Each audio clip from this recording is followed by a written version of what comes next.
and share it over here. And let's see. Okay. So I'm going to, talk about my journey in life. So the topic is living a life of contentment. And the story for me Oh, is tied into can my you, life. sorry, we Ah, cannot see the presentation. We are seeing a menu option, I mean the files. okay, let me just do this. Let me share again. Okay. Can you see it now? Yes, Huh? My journey in life, can you see? yes. The presentation? Okay. Yeah. Okay. All right. So, uh, yeah. So let me go to the next slide. So I'm going to talk about, this will be a personal conversation because it's going to be involved. I mean, talk about my family and my own life and where I came from and my journey to get to this point where life is very lovely for me.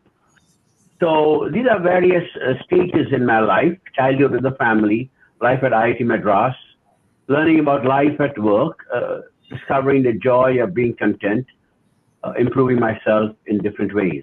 So let's look at the first topic: childhood with the family. So I grew up in a family. We were six kids, and life at home was tough and difficult. Yeah, it was a pretty tough life. I grew up with parents who seemed to be on the rough side. Never knew what the day would be like. My father was an alcoholic, and every night he would drink. And almost every night since I was young, he had fights with my mother. And we were six kids. There were three brothers, a sister, brother, and a sister. And there were many days we never knew when we'd get whacked by my dad or yelled at or, yeah. And sometimes we learned that if we said something, we would think innocent, young guys growing up. My father would take off on us. And life for me at home was very lonely. We learned not to talk to each other because if we spoke to each other, with my brothers, sometimes my father would, something we would say, he would get upset and then we get a whacking. At that young age, around age 12, 13, I realized this was not the kind of life I wanted to live. I had to find a way out. We are Catholic. We grew up Catholic. My parents are Catholic. We are Catholic. We went to church and we prayed. But when you got home, it was like, not sure what we were doing in church. But, all the blessings and all the things about being, treating people well and looking after each other and being good seemed to vanish. Poverty, we're poor. And as I will say, poverty is painful. You see some of your friends doing okay, and then you wonder, why can't I be like that? So there was that emptiness in my life growing up as a young kid. And then, when I was in 9th, 10th, 11th, people talked about going to engineering and going to IIT. So IIT Madras was this place you go to. And so, yep, I was fortunate to get in. And for me, that was the best thing that happened to me because for the first time in my life, I escaped from home.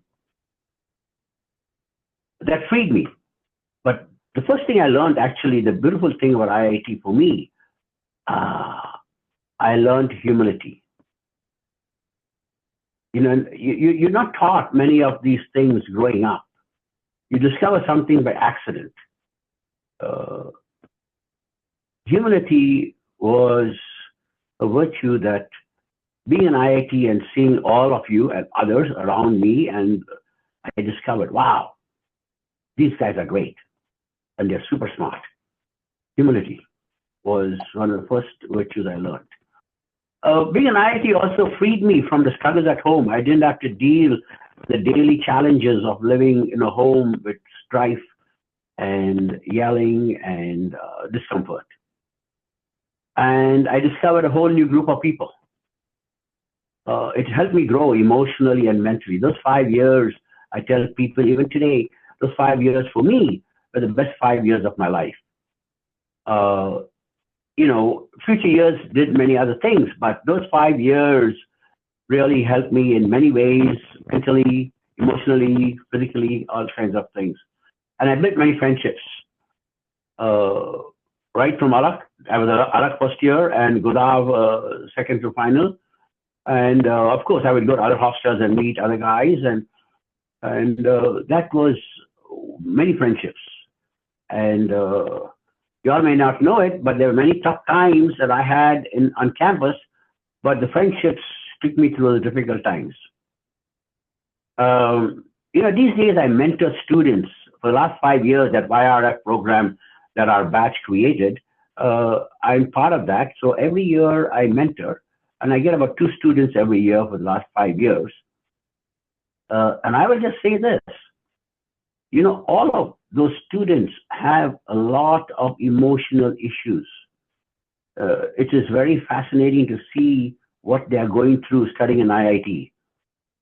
And I think many of us might have had what I struggled with, don't have the answer. And most of the struggles that the students have tend to be originating in the home. So it is just an observation. And, yeah. So, and then after graduating, I got admission to University of Iowa, and that's where I went. And Iowa was a great place. It was really an extension of IIT for me, because at Iowa, there was this group of Indians, and of course, I got into the group of Indians. And it was a fantastic batch. We had many guys from Godavari. Rajiv Rampalli was there. He was 1 year senior to us. Joe Kavalan was there, 1 year senior to us.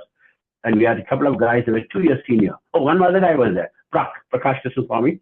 He was known as in Godav. He was there. And then Madhivanan, he was like 2 years senior to us. And another guy called Bull. Geez, I don't know what Bull's actual name was. Okay, so we all called him Bull. He was there. They were on the second floor. What is that? Sridhar Seshadri. So, and they, oh, okay. That's sorry. Yeah. And there were guys from RC Trichy and some. Go ahead. No, the Bull There were you are guys from talking RC. about, I think, is Lakshmi Narayan from 77 Narayan, batch. correct. Sridhar Seshadri was 78. Ama. 77. Yeah. Yeah. 77 Madhivanan's correct. classmate. Madhivanan's classmate. Yeah. Yeah.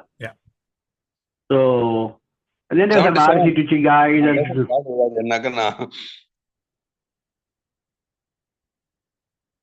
So that's a great group of guys. And that's, again, I tell you, all those friends of mine did wonders for me, carried me through those years. And I'm very thankful for them. So, and then after University of Iowa, I got my first job at Linkabit in San Diego. That was a great experience. And now you're looking at my, technical life, my work career, and that excellent experience, because the engineers there and the bosses there, wow, it was another group of really, if you think my IIT guys are great, these guys are also a bunch of really smart guys. And I got to learn a lot from them.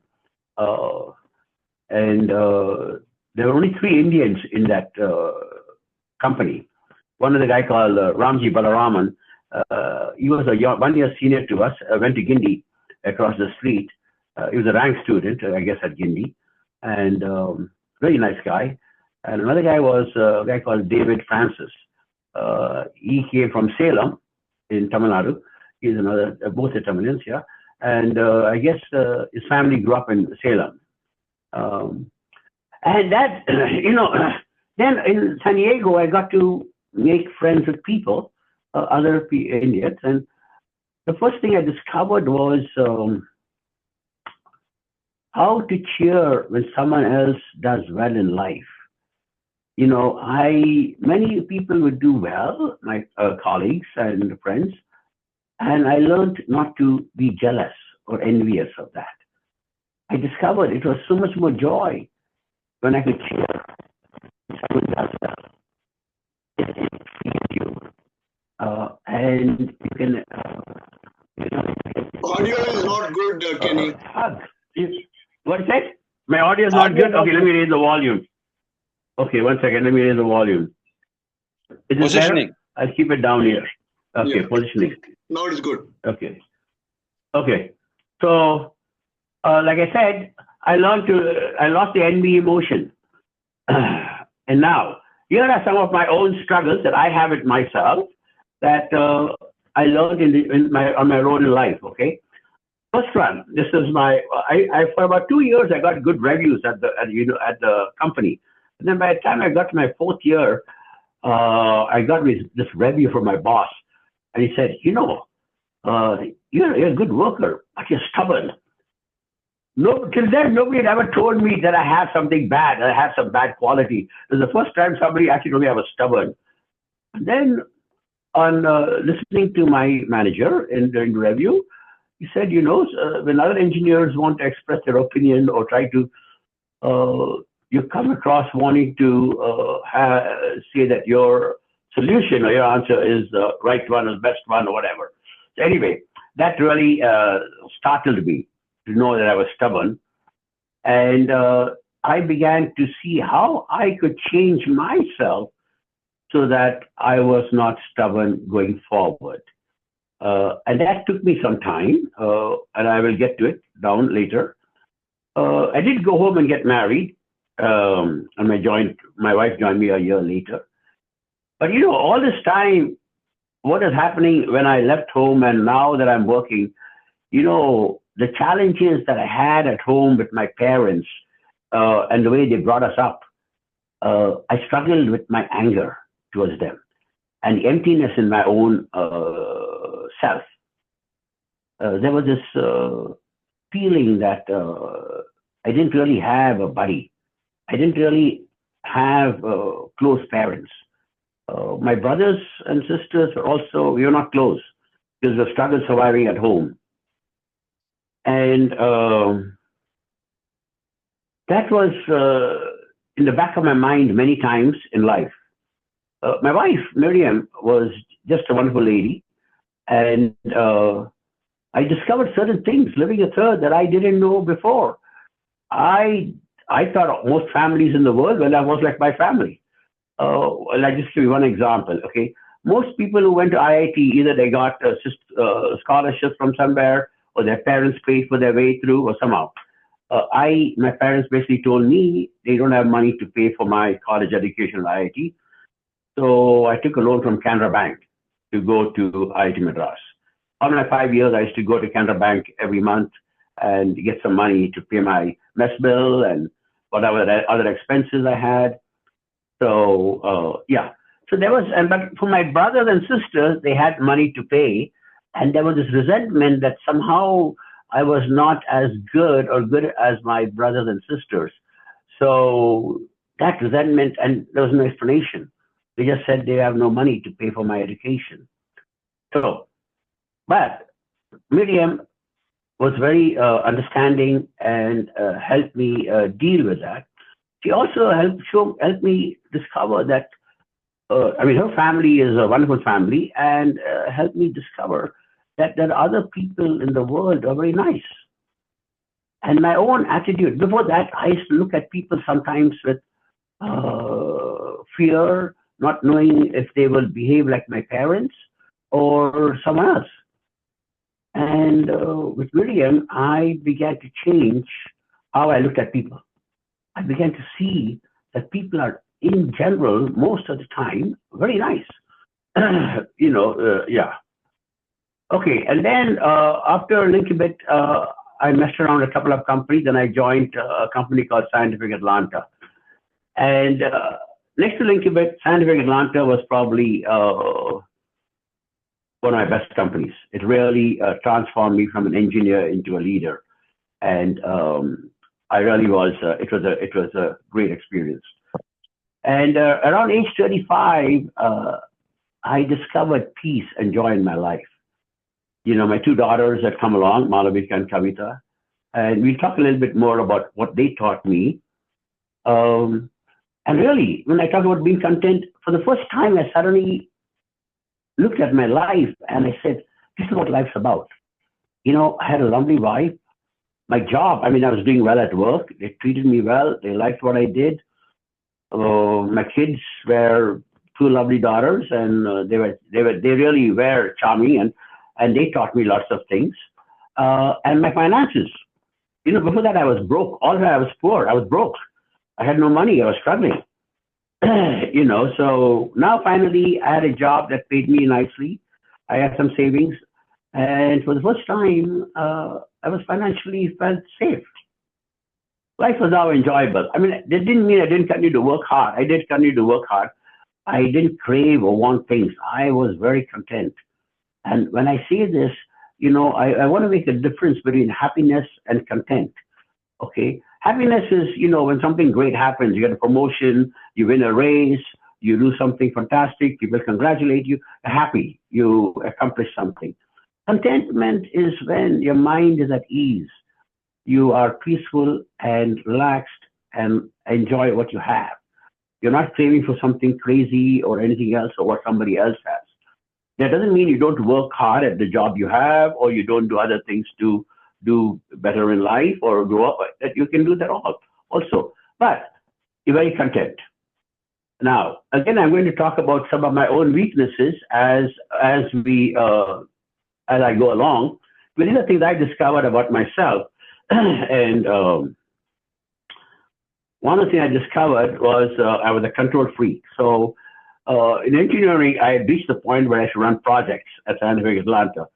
And I guess one of the projects I was running, there was a team of engineers, we were building a system for a submarine, and I was the lead engineer, project engineer. And one of my engineers had not completed his job on time, and we were late. So I guess I spoke to him. I talked to him. I'm not sure what I said, but he turned around and told me, Ken, you're a control freak. And I was stunned. I didn't know that I was a control freak. But when I began to look at my own life and how I did certain jobs, I realized that, wow, I like to control the outcome. I like to be in charge. I like to drive. But not everybody's comfortable with that.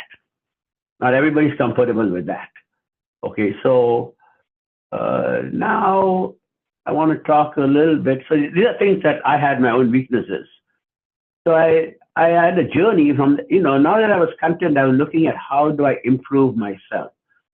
And my journey in improving myself is not necessarily smooth, but along the road, I discovered things and learned to work with it.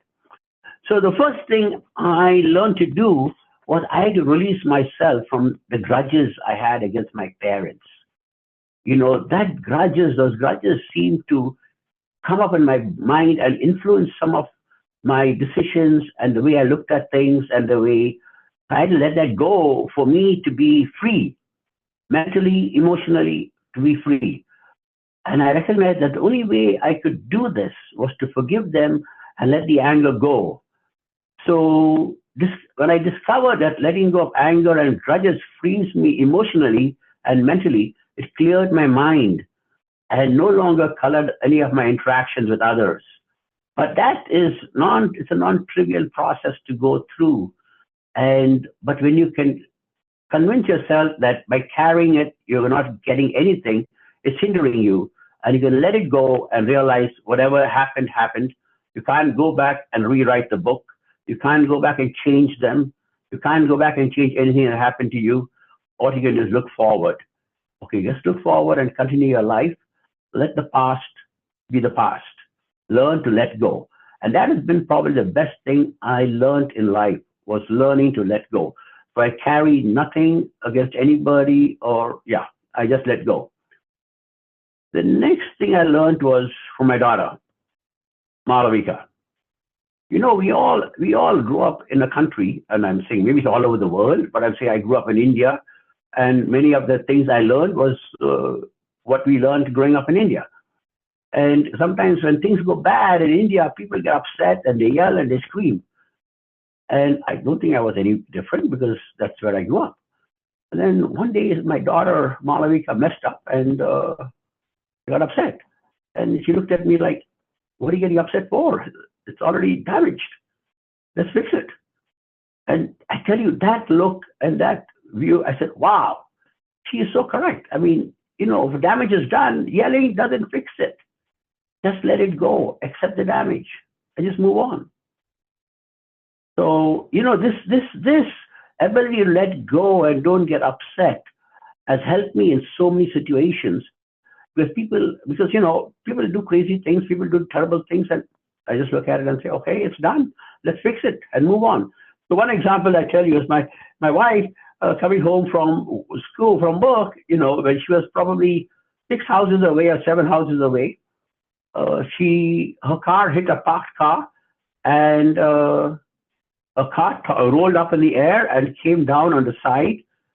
She got no injuries, 0 injuries, and she climbed out of the car. All the neighbors came out, and she called me at work. Kenny, I'm in an accident. I just have to where? I said, near home. I just left work and drove home. It's about 15 minutes away. And, I said, well, that's life. I'm glad you're healthy. Nothing has happened to you. We went to the hospital. They checked her out and released her the same day. And we just moved on. It's life. Can't do anything. So I learned that when you can accept what has happened and look at how you can move forward, that a lot of people relax and they appreciate that response and reaction. The other thing that has helped me is, volunteering to help people in need. When you help people who are less fortunate than you are, and believe me, there are lots of people in the world in that situation, even in America, okay, and even in our neighborhood, then it really opens your mind up to realize how fortunate you are to live the way you are living in a nice neighborhood. And there are people who are living in tents, people are homeless, living on the street, who don't get a meal. So that was another thing that really helped me considerably, and that I learned actually from my mother. Like I said, we were poor, but my mother always, looked out to help people who are poor also. And sometimes I would ask her that question, and she would say, that person down the street who's living in that hut, they are poorer than us. So we got to help them. And to me, that has always stayed with me. So helping people in need is one of my causes. And next is I learned to accept people and not be judgmental. Going through in life, sometimes we want to judge everybody and slot them. What I've learned is don't judge, accept the person for who or what they are. That's their choices, respect them. There's no need to be judgmental. Next is I learned to let go and give people freedom to do what they want to do. So this is back to my control freak struggle. That is not easy to let go because I felt that I had to always, I knew the answer. I wanted to make sure that the work got done right and this was done right, but I learned to let go. And my daughter, Malavika, helped me there too. And one of the biggest things that really happened in that transformation was when she got into Berkeley for undergrad, and she wanted to go in undeclared. And I didn't understand what undeclared was in those days. I said, hey, you got to choose a major, either whatever you do major, doesn't matter. And after some discussion, she convinced me that undeclared was the right thing. I said, fine. And so I still struggle with that. I'm not going to say that I'm completely not a control freak. I think it still creeps in. But I work on that to let go and give people freedom to do what they want to do. Yeah. I discovered yoga. Again, that was a gift from Malavika on one of my birthdays. Give me a gift to, she does yoga. She's a yoga fan. and I went for those classes, and the yoga teacher is phenomenal. She went to India and studied, yoga and meditation there from some gurus. And she is so, how would I put it, calm. And she always recites a poem from Rumi or some other poet and talks about the peace in life. And from yoga, after many years of yoga, I learned about meditation. And I practiced meditation for the last almost, 7 or 8 years. And that's calmed me down even much better and helped me to handle different situations. It's marvelous. Meditation has really been a big help in my life. And I encourage others to do it. I meditate every day, yes. The next thing is I gave up the need to be right or to win every discussion. When I was younger, fired up, full of life, thought I knew everything. Along the road of life, I learned, hey, I don't need to be right. I don't need to have the last say in the discussion. Say my piece and let it go. I don't have to win the discussion. Not necessary. Somebody else can win it. It's quite okay. I let my ego go. I don't have it. I don't want the ego. I learned to be tolerant of other people's views and opinions because I recognize that in this world, when you're younger, you see everything black and white. But along the road of life, I realized there's a color gray. And when you recognize there's gray, then you learn to be tolerant of other people's views and opinions. There's another thing I discovered I struggled with, fear of becoming poor. I guess I grew up in so much poverty, I always was fearful that one day I would become poor again. And actually, I went for a course that exposed this fear of mine. And the person conducting the program, I was telling her, I thought when I had $5,000 in the bank, I would be happy. I said, I got $50,000 in the bank. I'm still concerned. And she said, after some sessions, hey, you're scared of becoming poor. That's your struggle, and you got to learn to get over it. And you've never been poor since you started working.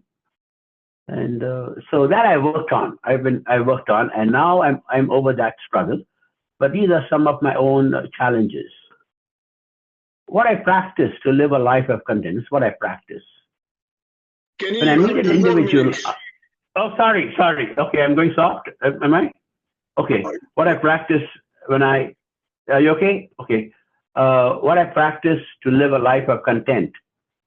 When I meet an individual, I assume the person is good and kind.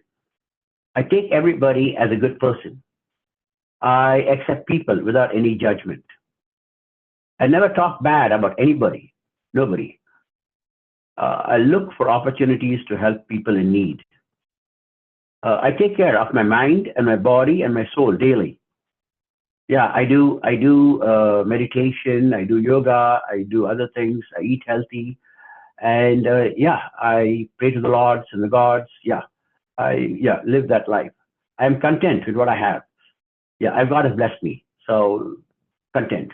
I am comfortable playing second fiddle. I don't need to be the person in charge.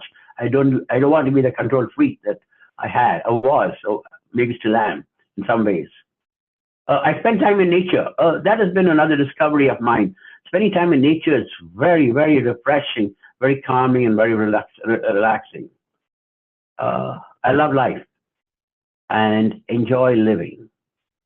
I'm retired now, and it's the best thing I did for my life. I want to now, so this is basically my life of content. This is probably life of joy. I'm going to just talk about a side note here. I want to bring this up. We don't necessarily need to go into it. Mental health. Over the years, I've been reading, learning, discovering, and I want to say this. Mental health impacted my father and our family. My father struggled. We didn't know what it was when we were young people growing up. My father struggled with mental illness, and alcohol was his way of numbing the pain of his mental illness. I learned about mental health because what my father had, the mental illness my father had, it's a genetic disease, and I'm a carrier, and one of my daughters has it. Okay. Miriam and I have spent many years learning about it. We didn't understand my daughter's behavior, and it took us many years of searching and learning before we discovered it. We really need another session to discuss mental health. It's a totally different topic. The disease that runs in my family, at least, it's called borderline personality disorder, is a mental health condition that afflicted my family. We have learned to work with it, my family. My father didn't know that he had it. And yeah, so that's my presentation. I've overrun my time. So, but thank you, and open to any questions or discussion. Thanks, Kenny. You can switch off the sharing the screen so we can see each other.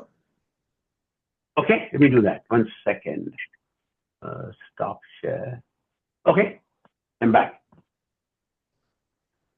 Yeah, I think it's a very candid and great presentation, and I'm sure that people will start talking and discussing. We have about 20 minutes over to the group. Yeah, I'm going to start. Sorry, Emmy, go ahead. I'm going to take maybe about 2-3 minutes, hopefully not longer than that. Hey, Lobo, like Iranki said, I think it's a very candid presentation. I learned a lot about you today, and I'll tell you why. The very first time you and I actually had a kind of like a heart-to-heart, if you will, we were sitting on the Alakananda steps, and this was probably the second month after we all got to IIT, and we were talking about something. That's when I really got to know you. You were from Bangalore. We had kind of different backgrounds and so on. We had, gotten to know each other right on the first day because you, me, and Mario were, I think, successive ranks in South Zone and so on. And I have always thought of you, basically because of your outgoing personality and some of those outrageous things you did during the early days, that you were one of those very confident, came from very successful, very wealthy type of family, if you will. And I really learned that it was not so just now. And to that extent, I would say that you had overcome your difficulties right in the beginning, in the fact that you were able to have a life outwardly, at least, that was very different than what it normally would have been given the circumstances you came from. So I want to say that you have been mentally a very strong person. We did not know that until now. The second thing I want to say, my wife, my daughter, they love you and Miriam and the girls. But you also probably remember my two sisters that we had visited you in 1987 when you were in that, I think, Russet Leaf Lane house, I think. Even now, they remember you. They think of you and Miriam as a very kind people and so on. And I think despite some of the difficulties you had in your growing up, I think your personality never reflected that. And I think right from looking at that point of view, I would say that the life of contentment you're now saying that you are leading, I think without realizing it, you are leading it even then. That's what I would think. Thank you. Thank you, Emmy. Very nice. Ken, something along the lines of what MV said. You were my neighbor in Godal for so many years, right? You were right next door to me, and and the one thing I always felt about you, and I always got from you, was this feeling of joy, was this feeling of happiness. Okay, the feeling of everything in life is fun. Look at everything in life as being a fun thing. I mean, your laugh is still legendary everywhere, right? So as Emmy says, it is astonishing how well you were adjusting and coping, and maybe it was what you said, that IIT was a place of freedom for you when you first got there, and that was what was reflecting the joy that we all saw in you. Okay, and I would also say that your journey through life is just magnificent. I mean, it is such an inspiration to I know where you are, I know your family, and it's just so wonderful to hear of your journey. That's what I'm saying. Thank you, Ashok. Thank you.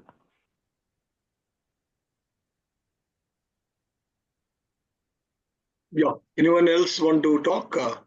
Yeah. Hey, Kenny. I mean, I don't remember you very clearly from IIT days. I don't remember many people anyway, other than my wingmates. Yeah. Anyway, so one question I had, you talked about something like forgiving your parents, or something like that. That's what you had in your slide. So did you communicate it ever back to them, or how did you communicate, if at all you did? And how did they receive it?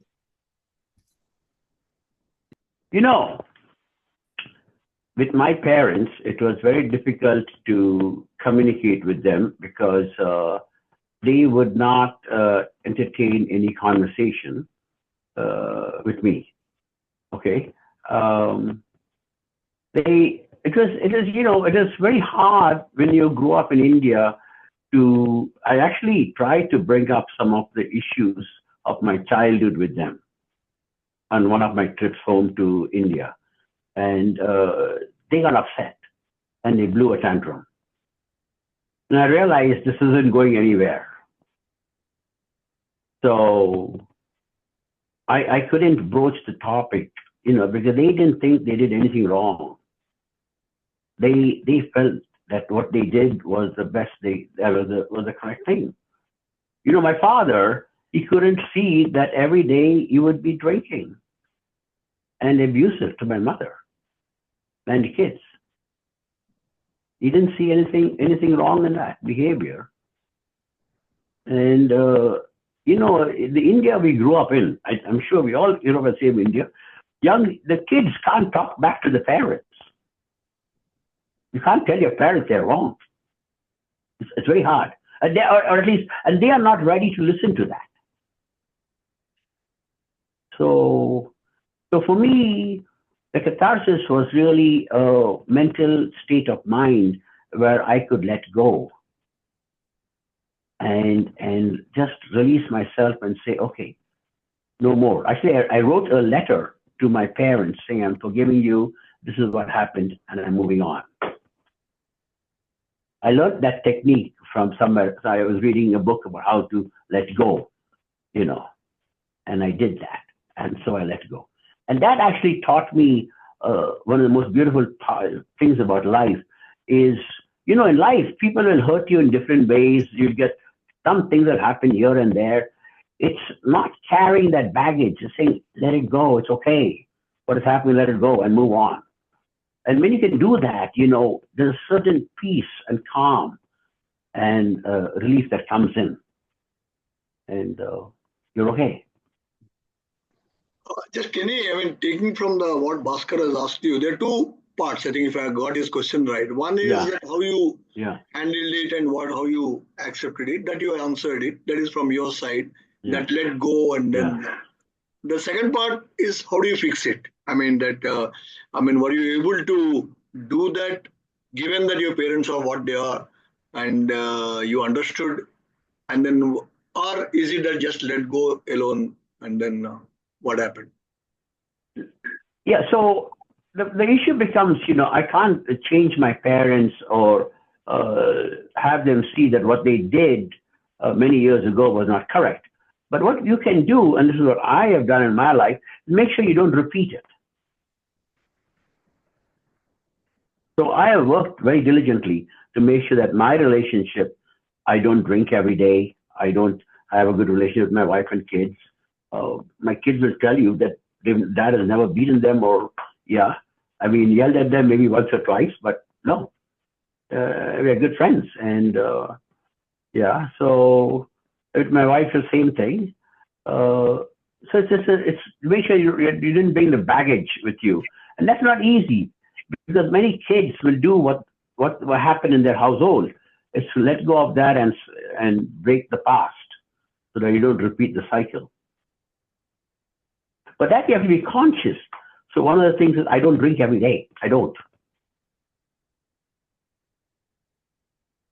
I may drink on a Friday night and a Saturday night, a peg or a beer, but that's it. Thanks for letting me know. So I know when to meet you. Okay. Okay. Yeah. So yeah. You forgot to add, other than that, anytime friends come.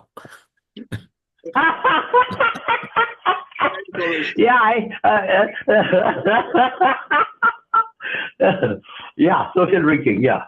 But even that, you try to, keep so. Srinagesh had some questions even before the session started. You want to say anything, Lalato? You're on mute. Oh. Who did you ask? Srinagesh. Okay. No, I have no questions. Okay. I just listened, it's a good account and a lot of things to learn. Only thing is that one question I have now that you asked me is that, for your daughter, is it just therapy you have got it done, or have you also used medication? Therapy. Okay. So since you asked that question, I will just talk for 2 minutes about mental health. So my daughter is still going for therapy. So in America, at least in America, there's this organization called NAMI, N-A-M-I. Okay. It's called the National Association of Mental Illness. And they are what shall I say, non-profit organization that caters to people who have a loved one that has a mental illness. And when we discovered that our daughter has this, we were looking to see how can we help her. People told, and when we looked around and talked to people, they said NAMI is the best thing to go to. And so we signed up, me and my wife. They have a 12-week program, one day a week, for 12 weeks. And they talk to you about mental health and teach you how to handle mental health. That was probably the best thing we went for, Miriam and I. Because the first thing, before that, I thought I knew what mental health was. I thought mental health was you just go to a therapist or you go get some medication or you get some therapy and in a few months or a year, you're good. When we went for this program, the two things we learned. First thing you learn is the brain is an organ just like your heart, your liver, your pancreas, and it can get damaged. It can be miswired. And people who have mental illness, you can't make it go away. They can only manage it. And therapy is one way, medication another way. Therapy and medication is also a possibility. But they said the best thing you can do when you have somebody in your family or even a good friend who has a mental health condition is to learn how to interact with them. One of our big challenges with our daughter was the interactions were pretty rough. But once we went to this program and they taught us this, we learned how to change the way we talked to our daughter. And it has transformed our relationship tremendously. Absolutely marvelous. So I recommend anybody who's got somebody they know as this mental health condition to do the NAMI program. It's very valuable. Yeah. So my daughter still goes for therapy, but our relationship is wonderful. Yeah. Can you repeat what that program is? It's in America. It's called NAMI. Let me see if I can pull this up. Okay. One sec. Okay. So it's NAMI. NAMI, N-A-M-I, the National Association of Mental Illness. That's what it stands for. So, yeah, it's there in most cities. It's there in San Diego, and they have. I'm not sure if it's abroad. I asked them, do they have divisions abroad? But they do not. But in the United States, they have. Yeah. So So basically, a series of courses where they introduce you to mental illness, talk about mental illness, and the main message they want to give you is that there is no fix for it. It's not like any other disease where you can take some medication and get well. You can only manage it, and so people who successfully manage it live well. So the disease that I talked about, there are many famous people who do have it. Angelina Jolie has it. She's one of the persons. And Bhaskar shared Tanya. Bhaskar shared the URL, so I think that we can do the Google search as we go on, and I'm sure that if anyone has such a challenge, I think Kenny can give more details. Because Sure. Yeah, any others have anything that we have still? I just wanted to say, Ken, my daughter remembers you very well. And she actually said you had a very long chat with her. She, of course, wanted to do a startup. And I said, you're the good guy to, start to interact. And he said he gave me 2 hours of his time and so generous. She was really over the moon for somebody who's so busy. And you really walk the talk when you say, look, I'm out there. I'm trying to see people who I can help. So thank you again, Kenny, for that. And I have one question. One question is, you said you had a lot of siblings, right? 6, if I heard you correctly. Yeah. So were there any challenges with siblings at an early stage or at a later stage? Did they start to develop? I mean, how does one tackle this? Is it a different approach to each problem? Okay, so let's look at it. Okay, so from a very young age, we sort of got along quite fine. And then there was this transition, maybe when we were in third, fourth grade, we noticed that sometimes my father would get upset and trash us. We didn't understand why. And we would sometimes say something, and we didn't think we had said anything bad. Not to him. We are talking amongst ourselves, or some response or whatever. And then, I tell you, in my house, we learned that, when Dad's around, don't say anything. Don't say anything. We didn't say that. We didn't tell each other that, but we all went silent. When my dad came home from work, he worked at Hindustan Aeronautics, HAL, in Bangalore. When he came home in the evening and we got home after homework, we learned if you don't open your mouth, you never got whacked. So we grew up not talking to each other. And, then the communicator in our family was my mother.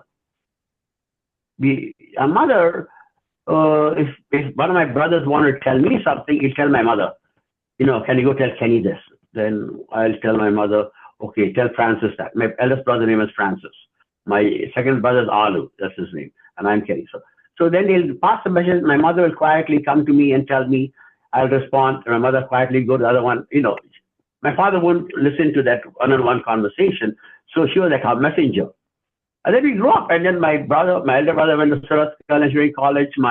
And then he's working. My other brother went somewhere. I came to IIT Madras. We moved.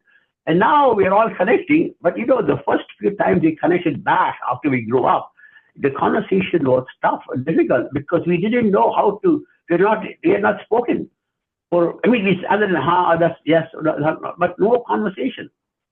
And then we learned to talk, and now we are all good friends, and we have a WhatsApp group, and we chat, and it's nice, and But it was like relearning how to interact as a grown-up. That's the challenges. So, Thank you. Hi, Kenny. This is Kumar. Can you hear me? Yes. Yeah, I can hear you, Kumar. Yeah. Wonderful. I think really inspirational session. I'm amazed that you were able to take feedback as it came along. It is almost that you were a sponge, whether it was the first guy that told you were stubborn and your employee that told you you're a control freak, or the feedback from your daughter. And I think that's a rare trait in terms of being able to listen to the feedback that the universe provides you and to be able to take it and then to act on it. And I think I don't know if that's innate or that can be cultivated. But that's amazing. Thank you. Yeah. Great. Anyone else? We have 3-4 minutes. Hey, Kenny, I Yeah, have got Namit. to tell you that I have always thought you were a very happy and contented guy right from the beginning. So that's the impression I had of you. So Yeah. you managed to Yeah. put a pretty good cover on things. So just want to let you know. I always thought you were a Thank you. good-hearted and happy guy. But I mean, I stand corrected, obviously. And I certainly I've never thought you were a control freak. And seen no aspect of you that would indicate that you were a Yeah. control freak. But Yeah. No, yeah. What Kenny, Yeah, I but I think found like out, Kumar said, yeah, go ahead, yeah. Sorry. yeah, Kenny, Yeah, yeah. sprinting had anything to do with what was going through? What do you say? what You were a 100-meter sprinter. Did it have anything to do with what was going through in your life? No. Yeah, no, I'm not. Yeah, but I mean, sports was another way out for me. Going that training and running, it gave me another out. So so it was very helpful. Yeah, sports. over the years, what I found is that happiness is a choice you make. You can choose to be unhappy and brood on it, or you can say, heck, too bad, and think of all the good things that happened to you and think how lucky you are. That's what I found for myself. I've been really lucky all my life. That's my observation. And I guess it's a choice one makes to decide that. I don't know if everybody can do it, but so far, most of the time at least, I can have a positive attitude towards things. It As a always showed result. on your face, Nambi.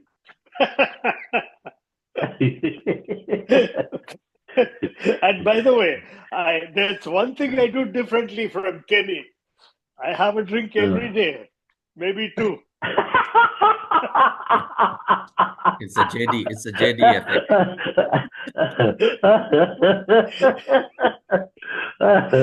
Oh, yeah. But I think what you're saying is true. You can make choices, right? So so that's sort of one of the things I did for myself. I did have a good front because I couldn't let what was inside of me out growing up because I didn't think anybody would understand or how to relate. We didn't have those things. But then the choices I made was that when I was growing up was that I don't want to have a life like what my father and mother had, and so that was where the choices began. But it's a long journey to change from growing up in an environment like that and reworking. Now we have 1 minute. Shiva and Vaidi, they are not spoken, so they want to say anything. I see. I have heard Kenny say that his parents used to argue all the time. So I wanted to know something about it, and today he has told us a good deal about it. Thank you. Yeah. Shiva? I just want to thank Kenny for being so forthright and sharing his life. Thank you so much. Thank you, Shiva. Hey, Lobo, what was your number in the order of the children? Were you the second son? No, I was the third, and so then I had a third son, and then I had a sister that came after me, and then a brother, and then a sister. Okay. So. And your three boys, and girls. No more. My parents are no more. Parents are no more. But I do want to say, in hindsight, now that I know about that mental illness I spoke about, I do want to say that mental health illness could have been the reason my father was really the problem child in the family, that could have been the cause of the whole mess up. He didn't know it, we didn't know it, and so I'm not saying it's right or wrong, it's just Yeah, that's just a new knowledge. Okay, guys, I think that we had again one more excellent session, and I think one of the big takeaway, other than the being content and happiness is your choice and things like that, I think what Kenny brought out very powerfully is a mental illness, and mental illness can be extreme or it can be minor, but then is very important. And Kenny is the best person, as far as I know, the way that he is interacting with the YRF team over a period of time and the feedback that the young boys give means that he actually shares, gives. And what today I can see why he is liked by them. I think one of the important point that what I learned was that there is a boy, IIT Madras, IIM Calcutta. He was working with one of those McKinsey types in Mumbai. And by all means, he's supposed to be very happy, everything is going. And he went to Ahmedabad to meet a client. And then he came back. And the next day morning, he jumped from his flat and then committed suicide. I mean, I'm talking about an extreme case. And the friends who are nearby also had no clue what was going in his mind, why he did what he did. So this is really went into a lot of debate, a lot of response, and I don't think that we had a right answers. But I think people don't share, people don't come out. Everyone has got a problem, and the problem, the gravity, how they perceive. In the case of Kenny, it is his father is a problem. In others, it could be some other problem. We all face problems, and but we don't share. We don't go to the right people at the right time. I think that is one of the big takeaway. I think from Kenny's journey, life journey, and he is living there. He is smiling, as we all know. We all know Kenny as a very happy person. I mean, that what he shared was what was going on in his inside and how he tackled with it. So I think that is a big takeaway. Kenny, my daughter practices mental therapy at Chicago. Oh, wow. Okay. I should put her in touch with my daughter. Okay, that would be nice. My daughter's in Ann Arbor, Michigan. I'll share her number. Okay, sounds good. Okay, definitely. Yeah, my daughter works at University of Michigan Hospital as a mental health therapist. Yeah, younger daughter. Yeah. No, I think what you're saying is very essential. There's a lot of people. Okay, so I'll say one more thing. Okay, and this is just a challenge in all families. Okay, this is not. By the way, when I went for the NAMI session, there were about 18 families attending those sessions. We were the only Indians. The rest were all Americans. There was a couple of Mexicans, some Filipinos. Yeah. So I'm saying this is a problem in all families. I think parents, and we are no different. Me and my wife are no different. We don't know how to create an environment for our children so that they are comfortable talking to us about their feelings and emotions without the fear of being judged, corrected, not taken seriously, and so kids struggle with that, and so they don't want to talk to the parents. Now, if we as parents can create that environment, it will help our children tremendously. I'm just making that statement, and yeah. So then that is so true. That is so true. Yeah. That is so true, Kenny. And it's so true because that relationship is very hard to manage the way you're saying, because at a very young age you have to tell them no, don't do that, because they can hurt themselves, right? But as they grow older and as they reach different stages of maturity, you have to learn to let go, and that is sometimes very hard to do. Very, very hard to do. Yep. So I just have to say that. Yeah. Good, by the way, mental illness runs in most families, definitely runs in mine. Okay. And the way we used to treat it when I was young and many of my family members lived in villages was, you let them go and within a village, there's no difficulty managing somebody with mental illness. If it became very severe, you might take them to a doctor and get some medicines, but otherwise you let them, as they are. Today's society doesn't allow for that, especially now that we've switched over to a nuclear family. If one person has this difficulty and they are not able to live a normal life, it becomes very hard. The US has not figured this out. Most, certainly not all, but the large fraction of the homeless people in San Francisco and cities like that are actually people with mental illness untreated because they choose not to be treated, or there are rules and laws that prevent them from being treated, and generally they don't know what could be done to fix it. India is getting there, and we're going to have problem of people who are homeless and unable to keep a job because of mental illness. And that both this society in the US and in India haven't yet figured out, especially for the big cities where most of our families live. This is something that's coming, and it's going to become more and more obvious to people of our generation.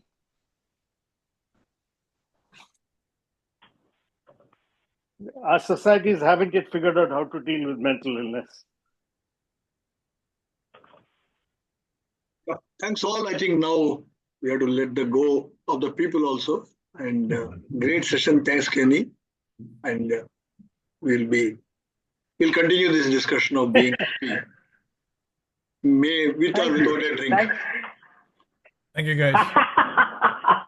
Thank you, everybody. Very nice of you all to listen. Appreciate it all. Yeah. Okay. Thank you. Bye-bye. Bye-bye. Thank you.